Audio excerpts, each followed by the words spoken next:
Hello, everybody. It's Bill Seaver with Micro Explosion Media. Hope you're well. I have the chance today to speak to Peter Kim. He is the co-author of a really good book called Social Business by Design. Peter, welcome. Thanks for joining me today. Thanks, Bill. Thanks for having me. Now, I have to admit, I have read a lot of books about social media, and frankly, I wasn't expecting much from this book, and I was very pleasantly surprised. And I don't say that lightly, and I'm not just trying to flatter you. It was actually, this was a very good book, and so I've got some questions for you. But first of all, tell the viewers who you are and what you do. Yeah, that's great. Thanks, Bill. Thanks for the compliment too. My name is Peter Kim. I'm Chief Strategy Officer at Dotches Group. We're a consultancy based in Austin, Texas. We're about 4 years old. Before Dotches Group, I was at Forrester Research, where one of the first books in the space was written called Groundswell, if you remember that. Yep. And since then, to your point, there have been many, many books that have been written about social media. But we feel like we've written one of the first about social business in particular. So great to talk to you about that today. Well, I agree. And so let's get right down to it then. How would you differentiate social media from social business, because you guys take some time to actually sort of draw a bit of a dividing line between those two. So tell us what that means. Yeah, it's important to make that distinction too, right off the bat, because social business really is something different in our opinion. And what we mean by that is social media is referring to marketing, comms, ways of using tools and platforms for typically business to consumer, company to individual communication.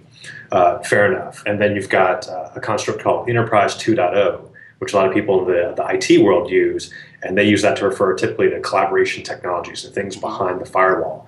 But when we talk about social business, what we mean is a holistic approach to how we're thinking about technology, how we're looking at business process, how do we engage with consumers, employees, and business partners, and how do you look at culture within a company, and also with customers, shared mindset.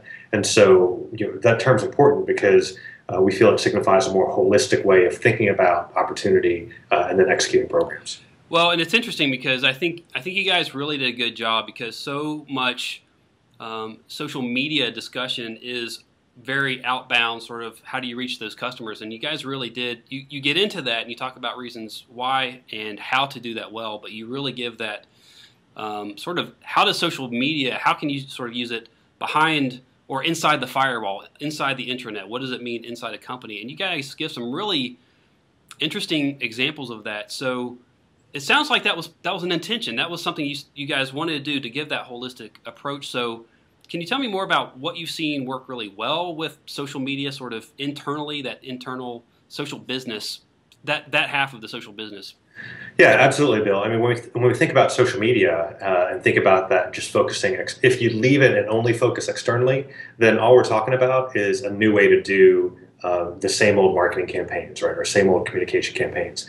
But social means so much more than that, because if you think just even back to biology, fundamentally, we are social beings. We want to connect.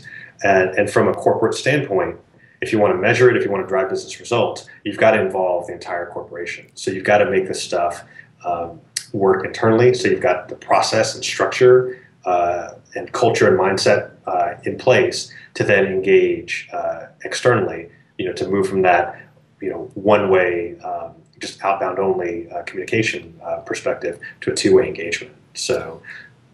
Well, and I would say, I mean, it seems like that really is where a lot of businesses are dropping the ball, because they don't understand. In fact, I've said for a while, the dirty little secret of social media is that you've got to change your business if you really want to do it well. And I think you guys kind of said that, but you've given some great insight on how to go about that shift. Yeah, absolutely. I mean, in the book, we talk about what SAP has done with their developer network, what Microsoft has done with their channel partners, small company called Mountain Co-op that's Canadian-based. How different companies are using tools as a starter, but also looking at culture and mindset and how you change ways of working, ways of thinking, mentoring. We talk about Miller Coors, the brewer. So there's a lot of case studies out there, thankfully, that talk about how to make this work inside the company, which then make external initiatives better. Well, and you guys give some really compelling stats, and there's a lot of data out there that says, and you cite these, some of them that were excellent, that say, your business, if it does social media well, it will benefit from that. And there, you gave a lot of different facets of benefit from that. But then you keyed in on, I wrote this down, in fact, going back to the biology, as you were talking about, a lot of organizations have control concerns. They have trust issues, and they don't want to risk what it would take or what they feel it would take to be successful with this. And so I thought it was fascinating. You guys keyed in on those three terms. And so how would you go about getting over that hump if that's what you'd encounter in an organization? Yeah, and the great thing about thinking about social business, again, holistically, is that externally, this stuff is tough to measure. I'm not saying you shouldn't measure it, but there are questions of attribution, channel modeling, a lot of questions that come into play when we talk externally. Internally, it's a little bit easier to build that business case. So when you know what your operations are like, you can model that and then figure out, as you introduce new technology, as you use change programs, you can very much measure, test and control the impact on an organization. And then with that proof, that's how you get over some of the issues of, of control over trust in terms of opening up a culture, opening up an organization to be able to use collaborative technologies and really start going down the path of social business. Right. And so you guys talk about the shifting environment of just business in general, and that there's a shift from institutions to communities, and that business sort of as a whole from last century to this century is shifting from institutions to communities. So what does that mean, and not only what explains sort of what that means shifting to communities, but what does that actually mean for businesses in the business environment? Absolutely. It's what's kind of funny about that is it's almost a little back to the future, if you will. Like if you go way back in the day, everybody lived in these small, let's say even medieval communities, right? If you go that far back. Yeah. But then as the Industrial Revolution, for example, came into play, we started building these big institutions for scale, for efficiency, and messaging, like marketing messaging, started getting more and more detached, right? How can we reach as many people as efficiently as possible? Right. But now with social, we've got this expectation that institutions, big honking organizations like, United Airlines or Delta or General Electric really reach out and engage consumers on a one-to-one basis again. So we're moving from this, monolithic institution, one-way direction, which is pretty common, in social media. Many people know that if you've been active. Yeah. We're moving back to this need to engage with communities. Easier said than done, though, because we're still dealing with organizations, even, IBM, one of the largest organizations around, 400,000 employees, AT&T, 240,000. They still got millions of customers, so they can't just go out and engage at scale one-to-one. They need to go out and engage at scale. So. Right. So what would be, if there was one thing you would want people to know about just this idea of social business, and maybe just even the thrust of the book, I mean, what would that one thing be, if I could say, what is it I need to know about social business to help me change and shift and ultimately be successful?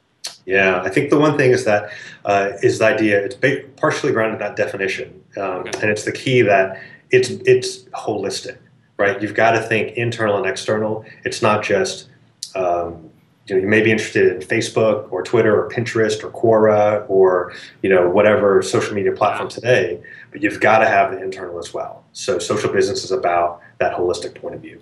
And would you say that applies also to a smaller company that has, let's say, even just 10 or 20 employees? Would you still apply that then even to the one that has thousands and thousands of employees? Absolutely, Bill. I mean, B2B, B2C, SMB or enterprise, regulated, unregulated. Yeah. I mean, everybody can use these principles for sure. Well, I agree, and that's actually why I will be recommending this book. Thank you very much. It's been very good. And you were a co-author with Dion Hinchcliffe. Did I say his name right? Exactly. Okay. Exactly. And so I know you are a blogger. You're on Twitter. You're where everybody is in social media. So tell us where we could connect with you further. That's right. So I've been blogging at a site called beingpeterkim.com for gosh, 6+ years now. It seems like forever. And on Twitter at Peter Kim. Excellent. All right. Well, the book is Social Business by Design. It's very good. I will be recommending it to clients and to people I speak to in conferences. And I think you guys have written something very helpful here. So thank you very much. And thank you for taking the time to talk to me today. Yeah, my pleasure. Thanks, Bill. You bet.